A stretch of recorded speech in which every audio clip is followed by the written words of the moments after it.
that it's more difficult to influence a person if he keeps his thoughts in purity. Yes, absolutely. When faced with various religions, it is very difficult to influence Muslims.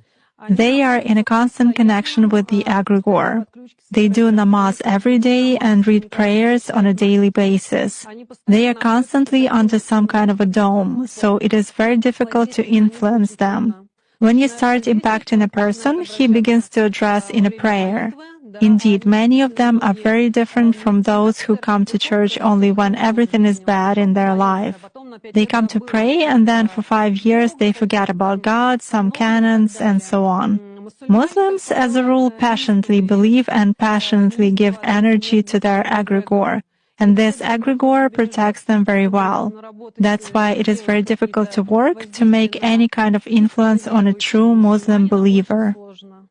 Is this some kind of a good egregore? Well, for them, yes. This egregore is good for adepts who contribute good energy to it. How do you sense it? For instance, you have found an energy trace of such person. What's next? Do you try to drag him somehow to visualize this threat and you fail? Or how do you do that? It disappears. I cannot get a grip on it. I focus on it, but something immediately knocks me out of the flow, just like that. Or I visualize a person in front of me clearly and can affect him even at a mental level, but some image is not created in my mind at all. I even look at a photo, reproduce an image, but it vanishes from my mind.